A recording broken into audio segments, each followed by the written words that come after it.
The silver halls of Carrowin had never held so many wolves. Mabel pressed herself deeper into the shadows of the upper gallery, her pulse crashing against her ribs as she watched the ceremony unfold below.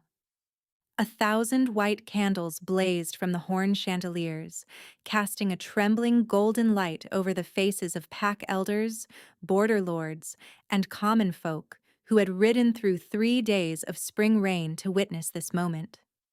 She should not have come. Every instinct in her body screamed at her to turn back, to retreat to the small herb room beneath the eastern stair where she had hidden for 4 days waiting for Rovan to send word. But he had sent nothing. No folded note, no whispered message through a loyal page. Only silence that had grown heavier with every passing hour. And so she had come to see the truth with her own eyes.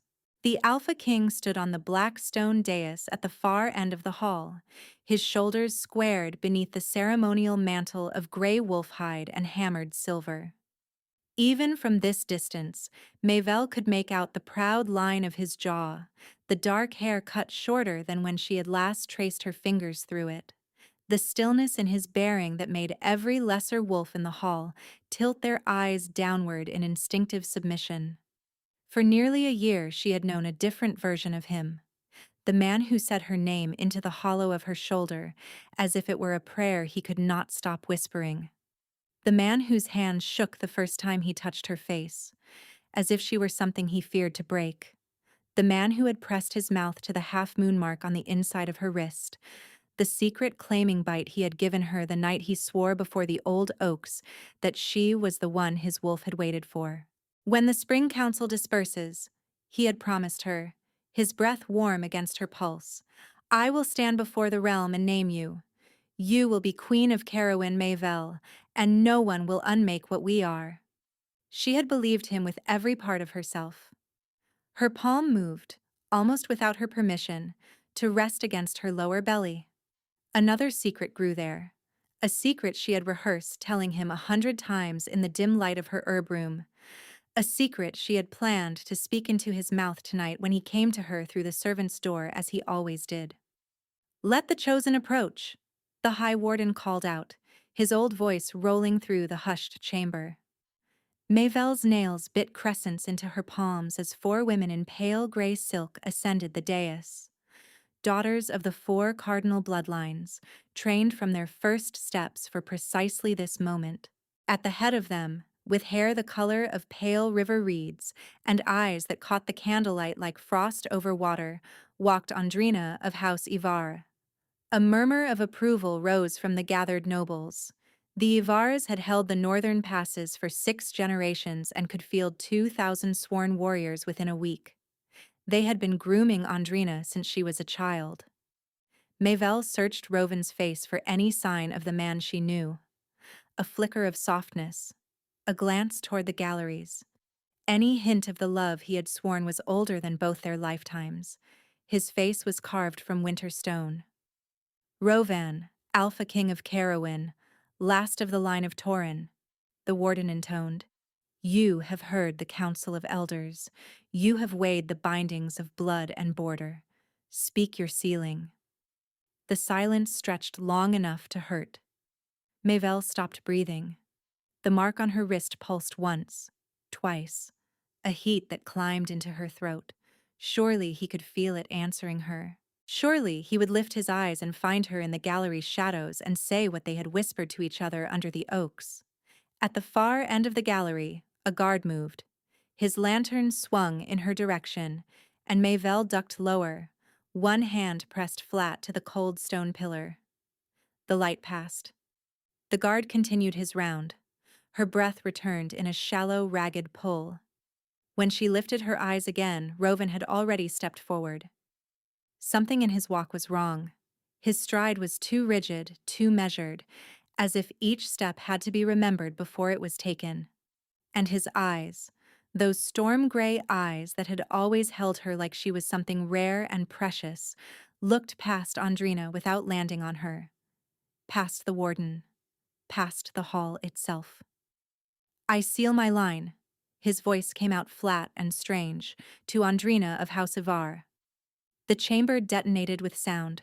Horns blew, nobles embraced. Warriors pounded their gauntleted fists against their breastplates. A political knot 7 generations in the making had been tied in a single sentence. Mabel felt something behind her ribs come apart like wet paper. The mark on her wrist flared with a heat so sudden and so terrible that she gasped aloud and doubled against the pillar. It was not the warm pulse of the bond she knew. It was something burning, as if the memory of his teeth were being peeled from her skin one nerve at a time. Through the blur of her tears, she watched him accept Andrina's hand. Watched him raise her fingers to his mouth in the old gesture. Watched the woman smile with the clean pride of a victor while the man Mayfell loved showed nothing at all. He did not search for her. He did not hesitate. He did not seem to remember her name. A sob tore itself out of her throat, swallowed whole by the roaring hall. She turned, her shoulders striking the pillar, her knees refusing her weight for one terrible instant.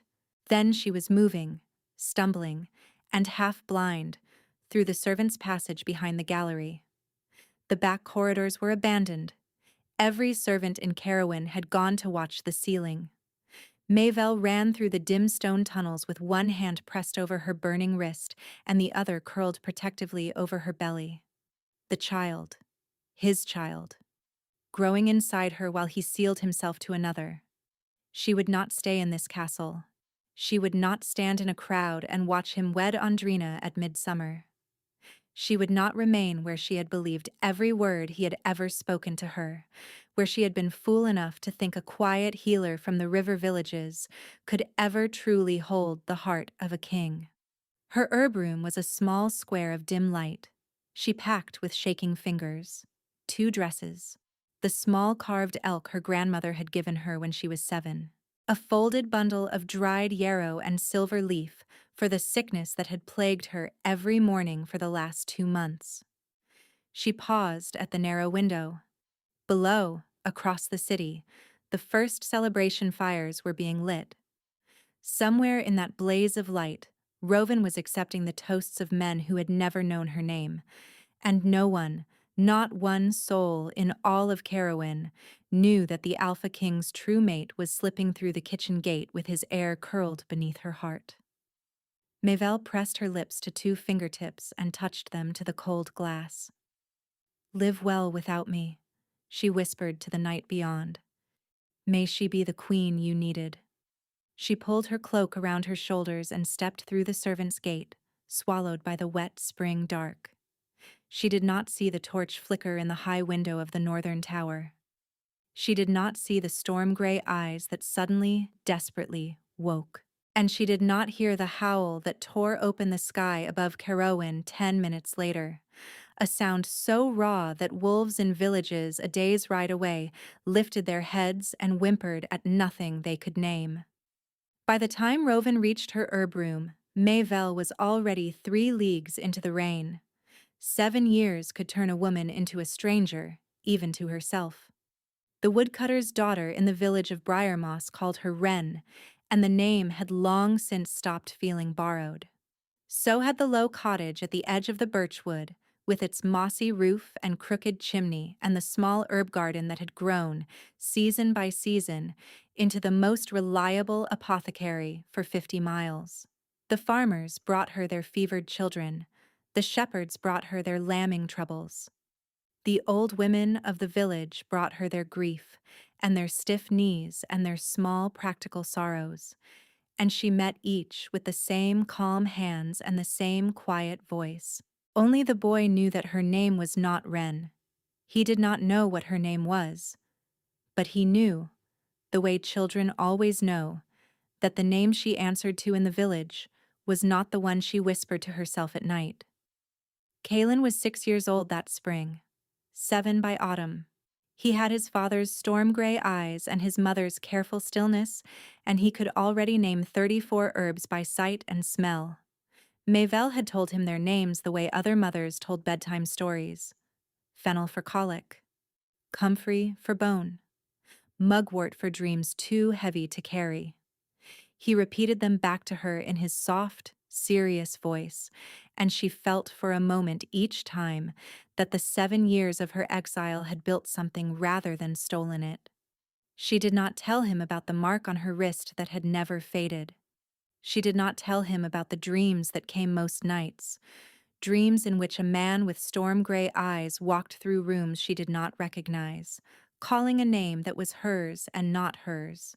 She did not tell him about the way the wind, when it blew from the west, still smelled faintly of the silver halls of Carrowin and broke something small inside her chest every time. She did not tell him that the scar on her wrist was not a scar. Among wolf-kind, a rejected mark was supposed to pale and smooth within a single turning of the moon, leaving nothing but clean skin and the clean grief of an ending. Mabel's mark had done neither. It had stayed dark as iron.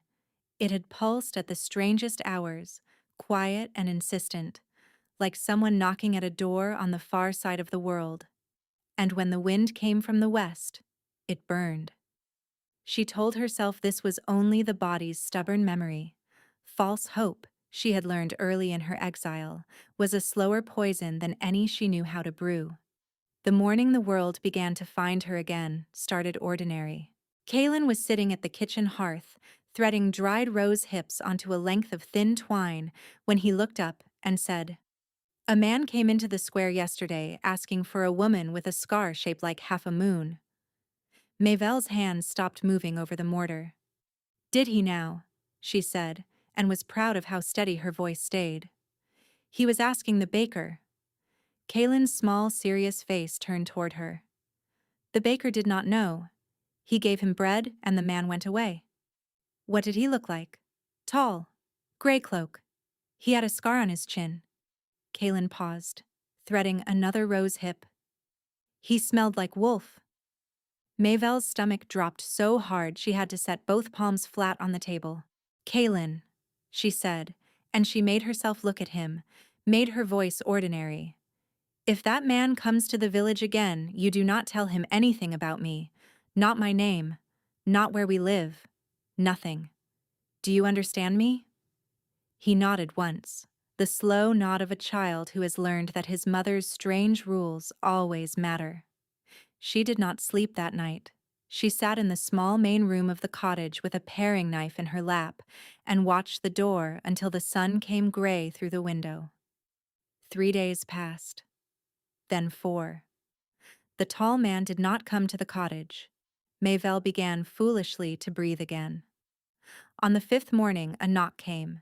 It was only Heston, the widow from down the lane, her face bright with the particular excitement of someone carrying news too large for her mouth. "Wren, have you heard? Riders came down the western road last night. King's men. They are in every village between here and Falrin asking questions. They say there is a king gone half mad up in Carrowin, and he is tearing the north apart looking for someone." The floor of the cottage tilted very slowly beneath Mabel's feet. "Looking for who?" she asked. "A woman. That is all anyone says. He has offered land, Wren. Land and silver. To anyone with word of her." Heston's eyes gleamed with the unself-conscious hunger of a woman who had never owned anything larger than a single goat. "They say the harvest has failed in 3 provinces. They say wolves are going feral in the forests. They say—" She crossed herself in the old southern way. "They say he stopped eating. His own council is frightened of him." "Thank you, Heston," Mabel heard herself say. "I will put this in my prayers." When the widow was gone, Mabel closed the door and leaned her forehead against the wood. Her wrist was burning so hot she could feel the heat rising through her sleeve. He was looking for her. Why would a king tear his kingdom apart searching for a woman he had publicly sealed himself away from? Why would he rise from the wedding bed of another woman and ride through 7 winters of forests to find a healer nobody had ever heard of? Unless something had been wrong that night in the silver halls. Unless the stillness in his face, the flatness in his voice, had not been what she had believed it was. She pressed her hand against her belly, an old gesture that no longer matched her body. Kaelin was at the hearth, watching her. "Mother," he said, "you are crying." She had not realized. That night she packed 2 cloaks, a knife, 3 purses of silver she had hidden beneath the hearthstone across 7 winters. She wrote a letter to Heston to feed the goats and burned it and wrote it again. She did not sleep. At the gray hour before dawn, the mark on her wrist went cold. It had never done that before. It burned, it pulsed, it ached, but it had never in 7 years gone cold. Mavelle sat bolt upright in her bed, her hand clutching her wrist as if something inside it had stopped. Kaelin stood in her doorway. He was in his nightshirt, barefoot, his dark hair tangled from sleep. His storm-gray eyes were wide and unblinking. "Mother," he whispered, "there are wolves in the garden." She rose slowly. She walked to the window. She parted the curtain with one finger. 4 wolves stood between the birch trees at the edge of her garden. Not the Brindle Village dogs that sometimes came scavenging. These were huge, clean-limbed, silver and slate and the color of wet iron, and their eyes were the bright, intelligent amber of wolves who had once been men. They were not moving. They were watching the cottage with the patient focus of hunters who had finally reached the end of a very long trail. A 5th shape stepped between them. A man. Tall. Gray-cloaked. A scar on his chin. He lifted one hand slowly, palm out, the old northern gesture for peace, and he began to walk toward her door. Mavelle moved Kaelin behind her before she opened the door. She did not open it all the way. She held it at the length of her own forearm, the paring knife tucked backward against her wrist in the way her grandmother had shown her when she was 9. The man on her step saw the blade. His eyes flicked down to it, and then back up to her face. And something in his expression softened, as if the knife had confirmed something he had hoped to find. "My lady," he said, and the word struck her like a small flat stone. "My name is Varric. I was the king's 2nd shield before the year of your leaving. I have ridden for 7 years looking for you." "You have the wrong woman," she said. Her voice came out steady. "My name is Wren. I am a widow and a healer. Please leave my step." "You bear a half-moon mark on the inside of your left wrist," Varric said quietly. "You have a son with storm-gray eyes, and the king has described both of these things to every rider in the realm for 7 years. The paring knife trembled once in her hand and then was still. Behind her, Kaelin was silent. She could feel the heat of his small body against the back of her knee. "May I come in?" Varric said. "Alone. My men will remain at the edge of the garden. I have something I must tell you that should not be told on a doorstep." She did not want to let him in. She wanted to shut the door and bar it and pack her son onto her back and run into the birch wood and not stop until her legs gave under her. But she had run already. She had run for 7 years, and the wolves in her garden had still found her. And she knew, the way a healer knows when a fever has turned, that the running was over. She stepped aside. Varric entered slowly, the way a man enters a chapel. He did not look at Kaelin. He understood clearly what it would cost her if he looked at the boy with recognition on his face. He sat at her small wooden table with his hands flat on the wood where she could see them, and he waited. "Kaelin," Mavelle said, "go and feed the goats." "It is still dark, mother." "Take the lantern. Go."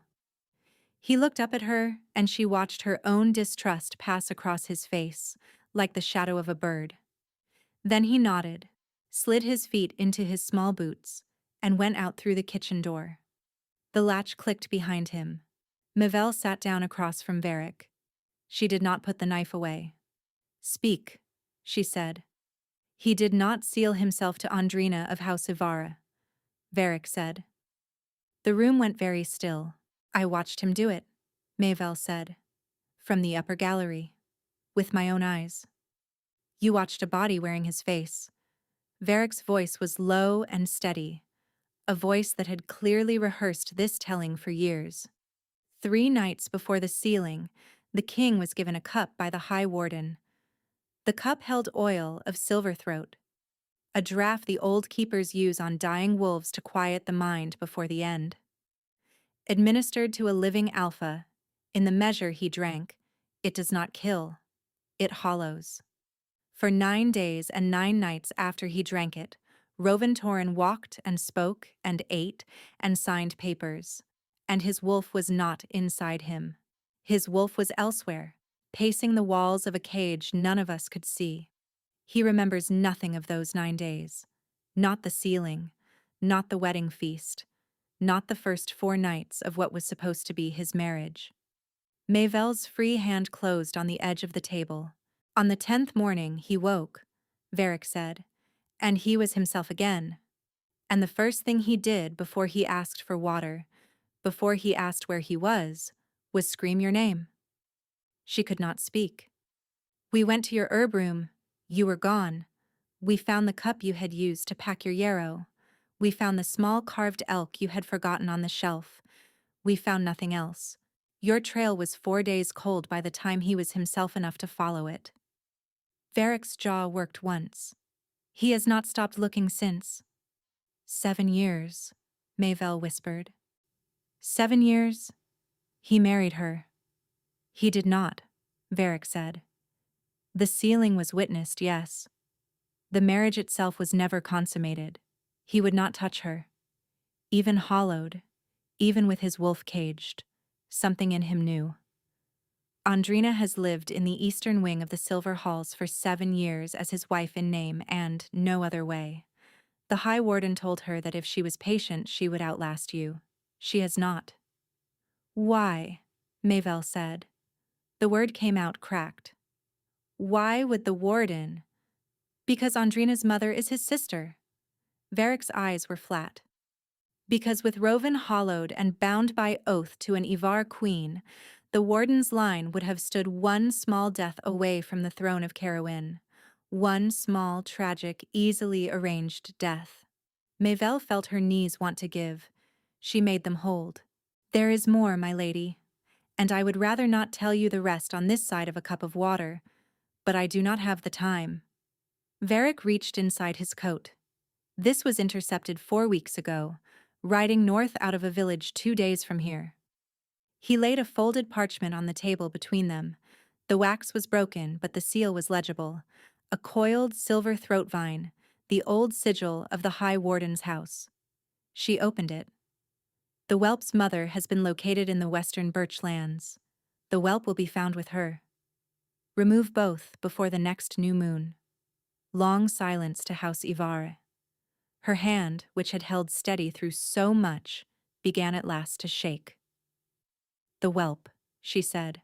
Your son, my lady. They know about him.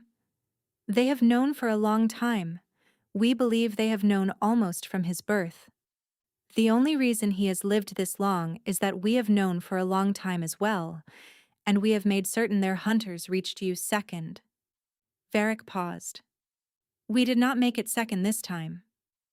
Outside, beyond the cottage wall, a sudden thin howl cut the air. Not one of Varric's wolves. The pitch was wrong.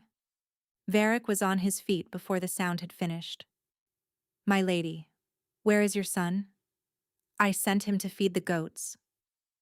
Varric went white. Mayvel was already moving. She was through the kitchen door before her mind had caught up to her body, the paring knife still in her hand, her feet bare on the dew. The lantern was on the ground by the goat pen. It was still burning. Kaelin was not beside it. Kaelin. Her voice came out of her like something torn. Kaelin! Varric was at her shoulder.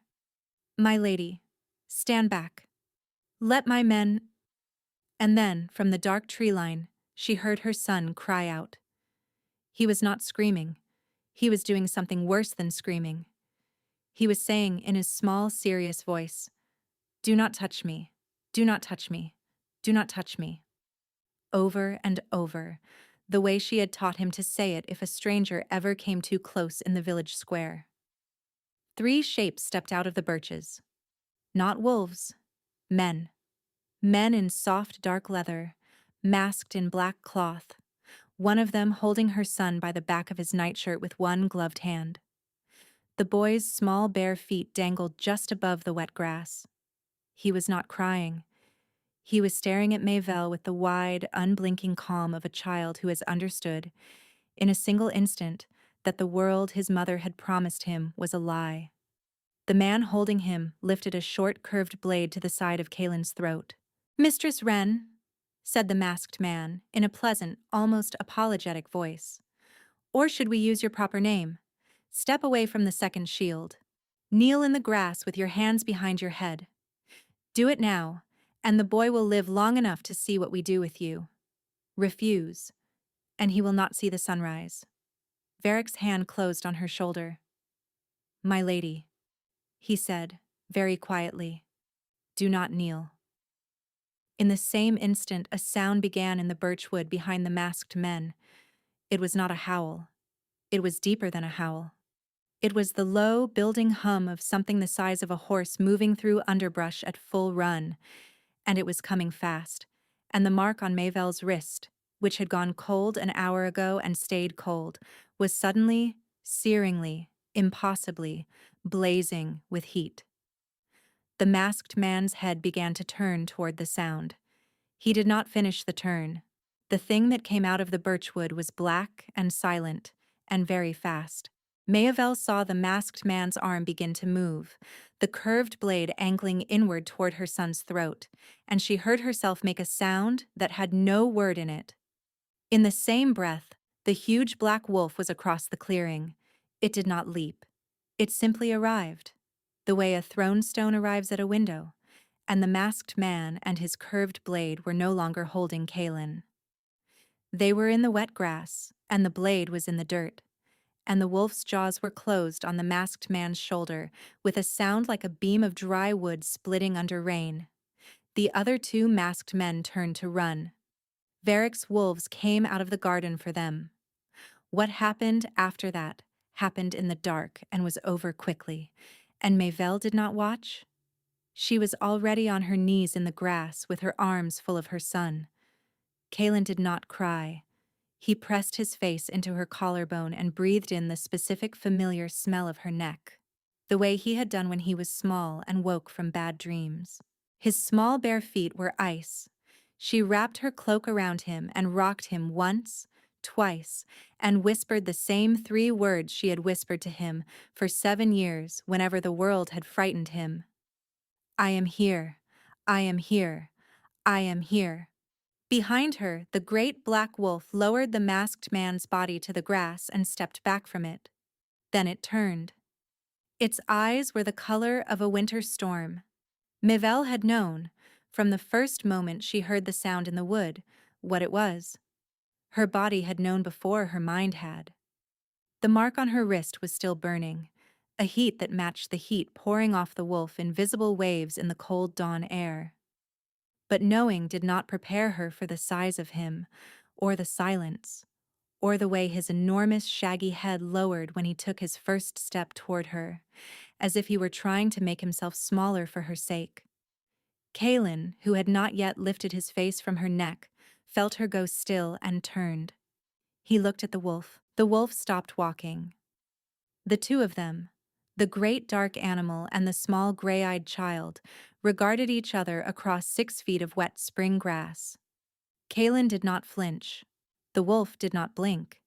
And between them, slow and shimmering as heat rising off a summer road, Mayvel felt something she had not felt in 7 years. The bond. Not her bond. His. The boy's. A thin, clean, unmistakable thread of recognition, stretching from her son's small chest to the enormous wolf in front of them, as if some part of Kaelin that she had never been able to name had just opened a door inside him and found, on the other side, the shape it had been waiting for. The wolf made a sound. It was not a whimper and not a growl. It was the sound a man makes when he has held his breath for 7 years and is no longer certain how to let it out. Then, between one heartbeat and the next, the wolf was not a wolf. Rovin Torin knelt in the wet grass of her garden, barefoot, his shirt torn open at the shoulders, heaving as if he had just swum across a winter sea. His dark hair was longer than when she had last touched it. There was gray in it now, at the temples, that had not been there 7 years ago. His face was thinner. There was a scar she did not recognize, running from the corner of his jaw down into the collar of his throat. He did not stand up. He stayed on his knees in the grass, and he looked at her, and then he looked at the child in her arms, and then he looked at her again, and his mouth opened once without sound. Mabel, he said. Her name in his mouth undid something in her that 7 years in a stranger's village had not been able to loosen. Do not speak to me yet, she said. Her voice came out quieter than she had meant it to, but steady. My son is cold. I am taking him inside. You will wait here. Rovin nodded once. He did not rise. She carried Kaelin past him. She did not look down. She walked through the kitchen door and set her son on the warm stone of the hearth, and pulled a wool blanket around him and put the kettle on the hook, and moved through the small motions of her life, because the small motions were the only thing holding her together. Kaelin watched her with his wide, solemn eyes. He did not ask her who the man in the garden was. He did not ask her anything. He only held the edge of the blanket in both small fists and watched her. Varric came in through the kitchen door, his face careful. My lady, the king is still outside. He will stay outside as long as you require. But he is hurt. He rode 3 days without stopping. He has not eaten. Then feed him, Mabel said. She did not look up from the kettle. There is bread in the crock and cheese in the cold box. I am not ready to see him yet. Varric inclined his head and went out. She stayed at the kettle for a long time. When she finally turned, Kaelin was looking at her. Mother, he said in his small, careful voice, that man in the garden. He is the man from your dreams. She sat down slowly on the hearthstone beside him. How do you know about my dreams, Kaelin? You say his name sometimes, when you are sleeping. He looked at the fire. You never told me his name out loud, but you say it when you are sleeping. She had no answer to give him that was not a lie or a confession, and she was not ready for either. So she held him. She held him until the kettle began to hiss, and then she rose, and she made tea for 3. She went out into the garden an hour after sunrise. Rovin was sitting on the low stone wall at the edge of her herb beds. A torn-off chunk of bread was in one of his hands and had evidently been there for some time, because he had not taken a bite of it. Varric and his men had withdrawn to the tree line. The dead in the grass had been carried off somewhere she did not want to ask about. She stopped 3 paces from the wall. Varric told me about the silver throat, she said. Rovin closed his eyes. Is it true? She said. Every word. You sealed yourself to her. My body stood in a hall and signed a paper my mind was not inside of, he said. His voice was hoarse, but it did not waver. When I came back to myself and learned what had been done, I threw her out of the wing of the castle I had slept in. I have not let her closer than a corridor since. The warden has kept her there. I could not have her executed without proof, and by the time we had proof enough, you had already been gone for 3 years. 3 years, Mabel said. 3 years to find the proof. 4 more to find you. He opened his eyes. Mabel, I was told in the 4th year that you had died in a fever in the southern provinces. The warden's household produced a body. I buried her on the hill behind the silver halls. I spent 2 years believing I had buried you. The grass under her bare feet felt suddenly very far away. Who was she?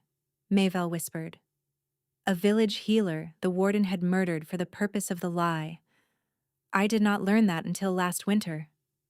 His hand closed on the bread and did not seem to notice. When I learned it, I understood that if they had gone to the trouble of faking your death, it was because you were still alive. And if you were alive, you were hiding. And if you were hiding from me as much as from them. Because no one had told you what had been done, I have been riding every road in the north since the thaw. Your kingdom, she said, is bleeding. He said it simply. The harvests have failed in 3 provinces. The border packs have begun to refuse my summons. My own wolf has been losing himself in the running. Varric has been quietly holding the court together with his teeth for 2 years. If I do not return within the month with something that explains the last 7 years, I will have no throne to return to. Then go back. Not without you. Rovan, not without you. His storm-gray eyes lifted to hers. And not without him. She drew in a long, slow breath. His name is Kalen, she said. Rovan's face did something she did not have a name for. He has your eyes, she said. He has my hands. He has known 34 herbs by name since he was 5. He has never once asked me who his father was, because somewhere in himself he already knew that if I could have told him, I would have. Rovan rose from the wall. He did not come toward her. He stood in the cold spring light in his torn shirt and his bare feet, and he said, very quietly, "May I meet him?" She looked at him for a long time. "Yes," she said, "but you will do it on his terms, not yours. You will kneel when you speak to him. You will not touch him. You will ask him his name, and you will wait for him to give it, and you will not mind if he does not give it the first time. Do you understand me?" "Yes. He is mine, Rovan. I know. He has always been mine. I know, Mayvel." She nodded once and turned toward the cottage. At the door she stopped. "The warden," she said, without turning. "Is he still alive?" "He is still alive." "Not for much longer." "No," Rovan said quietly. "Not for much longer." She opened the door and went inside, and a moment later she opened it again and stepped aside, and the Alpha King of Carrowin walked into the small kitchen of a healer in a village he had never heard of, and knelt on the stone floor at a respectful distance from a 6-year-old boy with storm-gray eyes, and waited. They rode east 3 days later, in a small, quiet company with Kalen wrapped in a fur in front of his mother on a quiet gray mare. Mayvel had insisted on the pace. Rovan had wanted to travel by night and cross the western provinces in 4 days. She had refused. Kalen had never been on a horse for more than an hour in his life. Kalen had never been outside of Briar Moss. Kalen did not yet know that the quiet man who had appeared in their kitchen was his father, and Mayvel had told Rovan, with the flat calm of a woman who had made this decision alone in the dark for 7 years, that he would learn that truth when she decided he was ready and not a moment before. Rovan had accepted all of it without a word of argument. He rode beside them in silence for most of the first day. He did not try to hold her hand. He did not try to speak to the boy. When Kalen grew tired in the afternoon and leaned back against his mother's chest, Rovan drew his own cloak from his shoulders without a word and passed it across so that she could wrap it around the child. The cloak smelled of wood smoke and cold stone and something older, something that for 7 years she had only smelled in her sleep. She held it around her son and did not look at the man who had given it. On the second night, at a camp in a pine hollow, Kalen fell asleep between her and the fire. Rovan was sitting across the flames from her, his elbows on his knees, his hands folded in the space between them. He had not eaten much. Varric had ridden ahead to the next watch post. They were, for the first time in 7 years, effectively alone. "Tell me about him," Rovan said quietly. "Please." She looked at her son's sleeping face for a long moment. Then she began to tell him. She told him about the first winter, when Kalen had been born in the cottage loft, with only Heston the widow to help her, and she had nearly bled to death on the straw. She told him about the first word, which had been the word for star. She told him about the fever in the second spring, when she had thought she would lose him, when she had sat awake for 3 nights singing her grandmother's river song to him until the fever broke at dawn. She told him about the first time he had named a herb without being told. She told him about the afternoon he had come in from the garden with his small hands full of mugwort and said, very seriously, "Mother, this one is for dreams too heavy to carry." Rowan did not speak through any of it. When she finally stopped, he closed his eyes, and she saw 2 tears move down his face without any change in his expression at all. "I missed him," he said. "You missed everything." "I know." "He said his first word," she said, "to a shelf of herbs. I was not even in the room." "I know, Mavelle." She had not known she was going to cry until she was crying. It came out of her quietly, the way a river comes out of ground that has been holding it for a long time, and she did not cover her face or apologize, and Rowan did not move from the far side of the fire. He let her weep. He sat across from her with his hands folded, and he let her weep the 7 years out of her body. And when she was done, he said, very softly, "Mavelle, may I come sit nearer?" "Not yet," she said. "All right." But a little after that, without either of them naming the moment, she found that she had moved to his side of the fire, and that her head had come to rest against his shoulder, and that his arm had gone very carefully around her, the way a man handles something he is afraid is already broken.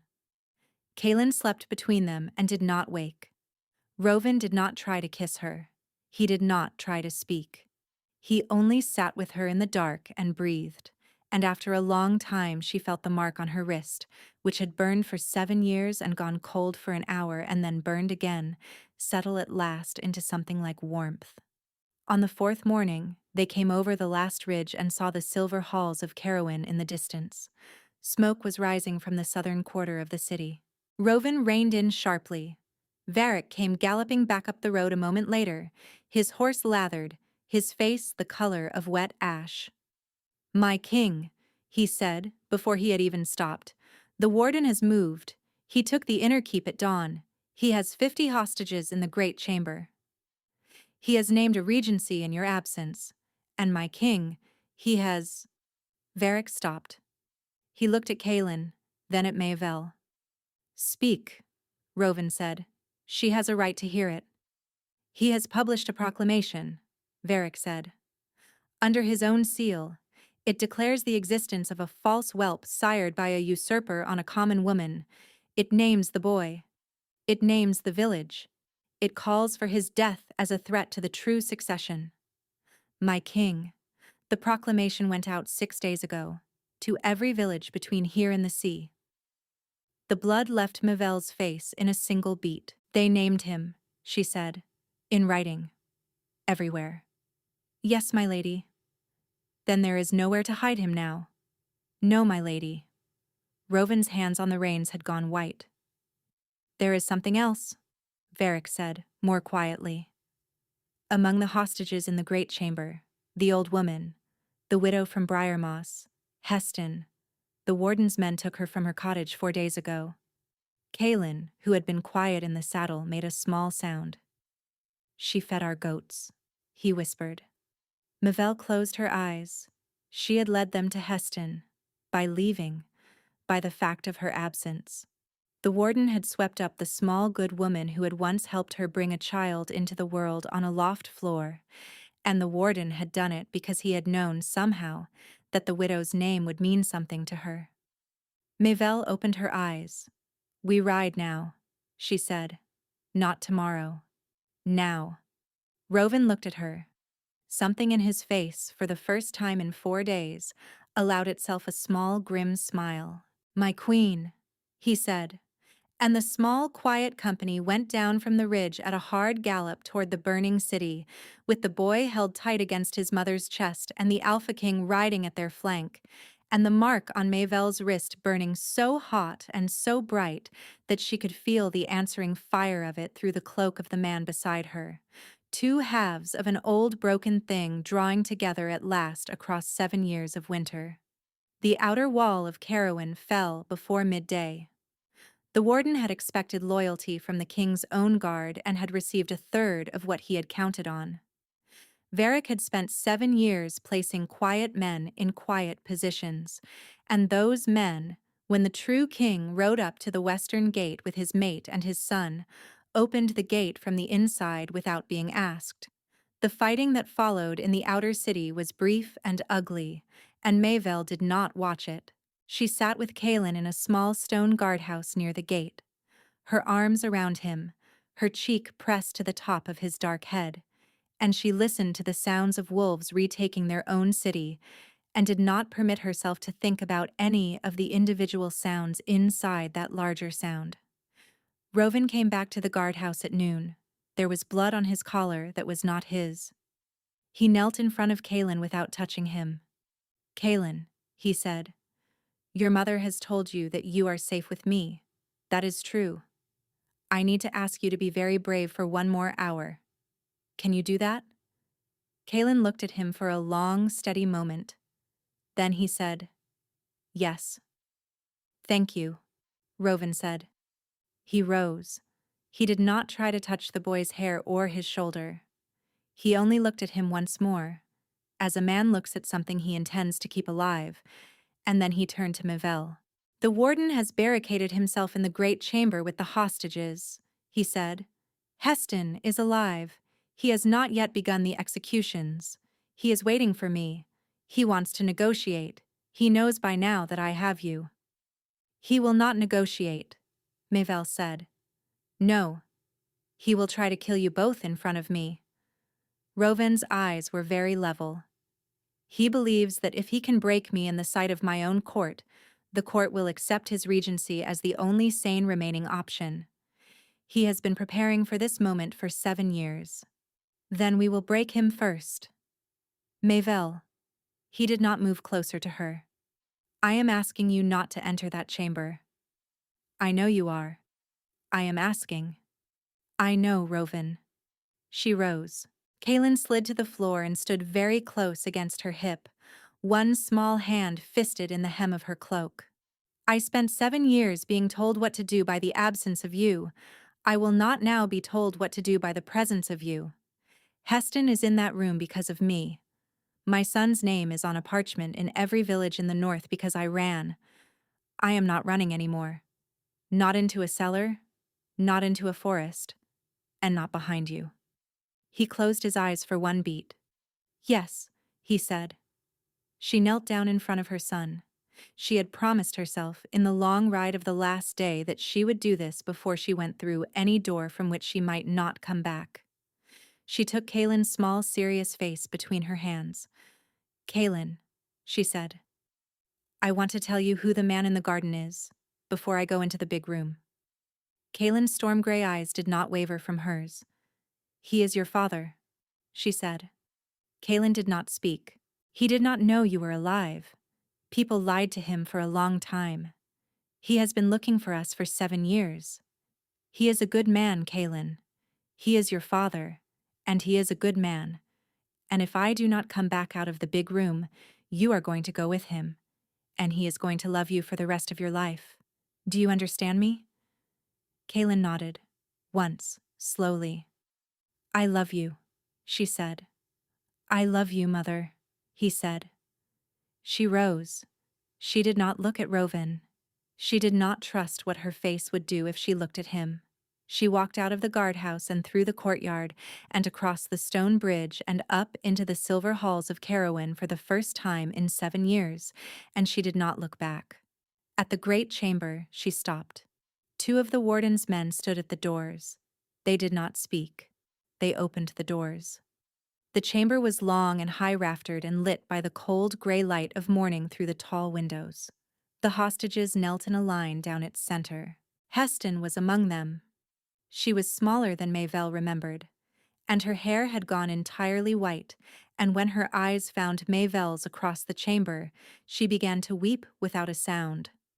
On the stepped throne at the far end sat an old man in a silver throat vine collar, and beside him, pale and perfectly still, stood Andrina of House Ivar. "Step forward," the High Warden said. "Slowly, hands where I can see them." She stepped forward. Closer. She stepped closer. She was almost at the foot of the dais when the warden, without any warning, without any flourish, without even rising from his chair, lifted a small dark crossbow from beside his knee and fired the bolt into her chest. The chamber made a sound. Mayvel looked down. The bolt had gone through her cloak and through the front of her dress and was standing out of her just below the collarbone. There was very little blood yet. She could feel the cold of the iron inside her, like a hand that had reached through her and taken hold of something. "A dead hostage has no use," the warden said conversationally. "But a dead mother has. The boy will grieve. Grieving heirs are easy to manage." Mayvel's knees began to fold. Somewhere very far away, through the bond, she felt Rovin's mind break open. And then, from the line of kneeling hostages, a small, clear voice said, "Mother." She had not heard Kaelin enter the chamber. She did not know how he had entered the chamber. She turned her head, and her son was standing in the open doorway, barefoot, his small hand held out toward her, and from his palm, bright and clean and alive, a light the color of a winter sunrise was pouring into the air between them. The mark on Mayvel's wrist answered it. Her body, which had been folding toward the floor, stopped folding. Every suppressed, swallowed, locked away piece of what she was came up at once, a tide she had held against for 7 years, and her son's small light and her own long silence met somewhere above the stone floor of the great chamber and became something the warden had never in his calculations accounted for. The bolt in her chest began, very slowly, to push itself back out of her. The bolt came out of her and fell to the stones with a small, clean sound, and Mayvel did not fall with it. She stood on the polished floor of the great chamber with her son's winter-colored light washing up her body from her ankles to her throat, and the wound under her collarbone closed itself in front of the warden's eyes like a door being quietly shut. There was no blood on her dress. There was no torn cloth. There was only the warm, steady pulse of the mark on her wrist, answering the steady pulse of the small hand held out toward her from the doorway, and the growing understanding in the chamber that something had happened here that the warden had not accounted for and could not undo. For the first time since she had known his name, the High Warden of Carrowin looked afraid. He rose from the throne. The small dark crossbow was still in his hand. He swung it toward the doorway, toward the barefoot child standing there with the light in his palm, and Mayvel heard herself say, in a voice that was not entirely her own, "No." The warden's hand stopped moving. Not because he had chosen to stop it. His hand simply would not continue. His fingers were open around the crossbow, and the crossbow was falling, and he was staring at his own hand as if it had been borrowed from someone else and handed back wrong. "Kneel," Mayvel said. The warden knelt. Andrina of House Ivar, pale and perfectly still beside the throne, knelt a half-beat later, and Mayvel saw in the woman's face not triumph undone, but the specific exhausted relief of a person who has been carrying someone else's weight for 7 years and has finally been allowed to set it down. The doors of the great chamber came off their hinges. Rovin had not taken the time to open them. He came through them as wolf, and the wolf was enormous and silent and very fast, and he crossed the length of the chamber in 4 bounds and stopped at her shoulder and pressed the side of his great shaggy head against her hip, hard enough to rock her 1/2 step sideways. She put her hand on his neck without looking down. The fur was warm. He was shaking. The warden's men, the ones who had been standing behind the hostages with drawn blades, had dropped the blades. One of them was already walking toward the wall with his hands empty and raised. Varric's people were coming in through the high doors behind Rovin, quiet and fast and thorough, and within the span of a dozen breaths, the great chamber of Carrowin was under its own king again. Mayvel did not watch any of it. She walked the length of the chamber past the kneeling warden and past the kneeling false queen, and she did not stop until she reached the doorway where her son stood. She knelt in front of him. The light in his palm had gone out. He looked tired. He looked small. He looked like a 6-year-old boy who had walked through a door he was not supposed to walk through. Kaelin, she said. I felt you, he said. The bad thing inside you. I felt it through the thing on your wrist. I was not going to let it stay there. She pulled him against her chest. She held him so hard that she felt the bones of him through his nightshirt, and he wrapped his arms around her neck and pressed his cold, small nose into the hollow of her throat. And somewhere behind her, she heard the sound of a very large wolf shifting back into the shape of a man. And then she heard Rovin's footsteps, quiet and careful, stop a respectful distance away. She turned her head without letting go of her son. Rovin was on one knee. Kaelin, he said. Kaelin lifted his face from Mavel's shoulder. He looked at the man in the doorway. He did not let go of his mother. You are my father, he said. Yes. Mother told me this morning. I know. She told me you did not know about me. I did not know about you, Kaelin. If I had known, I would have come sooner. I have been looking for your mother for 7 years. I would have been looking for you, too, if anyone had told me you were there to be looked for. Kaelin considered this with the same grave stillness with which he considered every new herb she had ever taught him. Then he said, My mother is tired. She has been tired for a long time. Rovin's throat moved. I know. You are going to help her not be tired anymore. I am going to try. Kaelin thought about this. Then he said, quite calmly, All right. He did not move out of his mother's arms. He did not go to his father.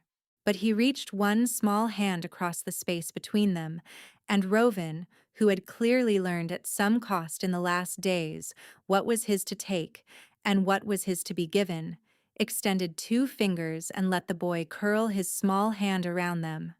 That was how the 3 of them stayed for a long minute in the open doorway of the great chamber of Carrowin, while the kingdom quietly rearranged itself around them. The warden was judged 9 days later before the assembled packs. He spoke in his own defense for most of a morning. His defense convinced no one, and when the judgment came down, it was carried out by an old northern rite that required no executioner and no blade, only the silent circle of wolves who had been wronged by him. What his body weighed by sundown was no longer of interest to the kingdom. Andrina of House Ivar was not tried. She was, after careful questioning, released to her mother's people in the north, where she asked for and was granted a small holding on the coldest stretch of the coast, and where she lived out her life quietly tending a light on a headland, and never once asked for any of what had briefly and falsely been hers. The harvests recovered slowly, the way a body recovers from a long fever. The border packs came in one by one to renew their oaths, and the oaths this time were sworn not only to the Alpha King, but to the woman at his side, and to the grave, quiet child who stood half a step in front of them both. The people of Carrowin, who had expected to resent the healer from the river villages, did not resent her. They had watched their king unravel for 7 years. They could feel, when she walked among them, the mending. Mavel did not become queen quickly. She refused the silver circlet the first time it was offered. She refused it the second time. The third time, on a morning in late summer in the small private garden behind the silver halls, Rovin knelt in the grass in front of her, the way he had knelt in the wet grass of her garden in briar moss, and he asked her not to wear it for him or for the kingdom, but only so that when Kaelin stood beside her at the council table, no one in the room would be permitted to doubt which woman was his mother. She wore it after that. The bond was completed on the first cold night of autumn. They were alone in the small stone chapel behind the northern tower. Kaelin was asleep in the rooms below. There was no ceremony. There were no witnesses. Rovin had offered her a great public sealing in the silver halls, with every lord of Carrowin in attendance. And she had said, very gently, No. The last public sealing in this hall was not real. Ours will not need a hall. He had agreed. In the stone chapel, under a single candle, she placed her mouth against the line of his throat where his pulse lived, and she let her teeth find the place where the old mark of their first claiming had faded almost to nothing in 7 years of silver throat and grief. She closed her mouth. The bond came back the way rivers come back after a drought. Slow, and then all at once, and then with such force that she could not have said, for a long moment, whose grief she was feeling, or whose relief, or whose love.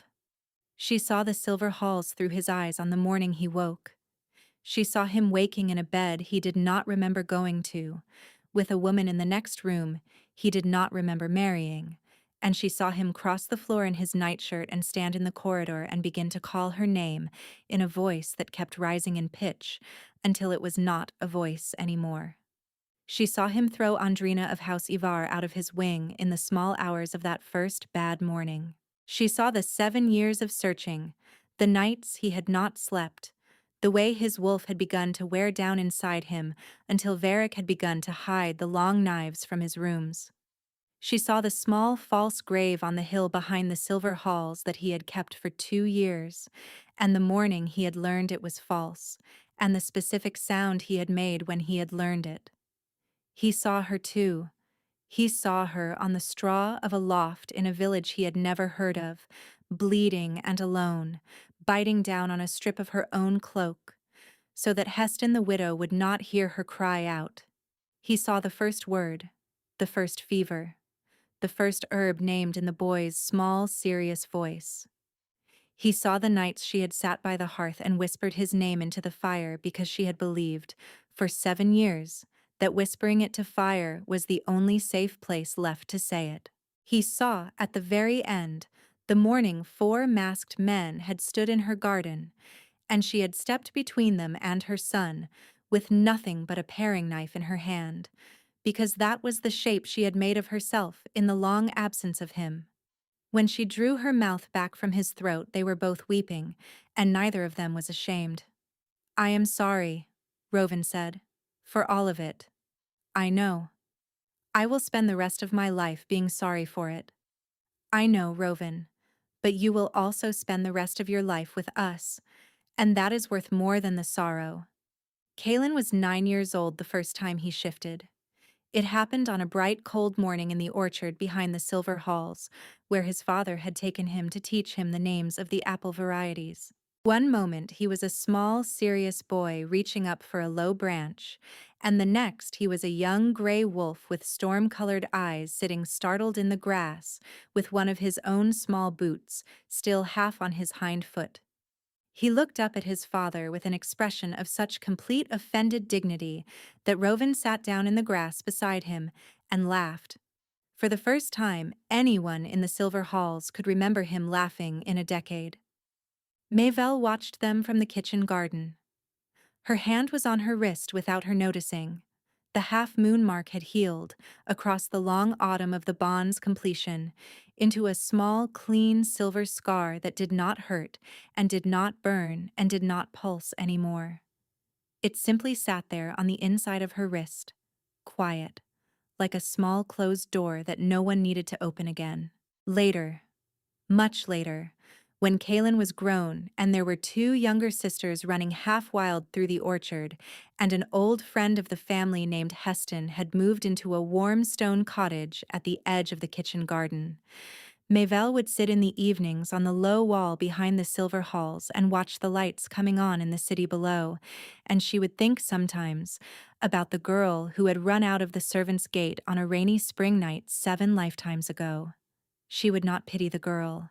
She would only sit in the dusk with her husband's shoulder against her own and watch the lanterns bloom across Carrowin one by one, and listen to her son somewhere in the orchard teaching his sisters the old names of the herbs, and know that every road she had been forced to walk, and every road she had chosen, had brought her at last to this wall, and this dusk, and this shoulder, and this sound.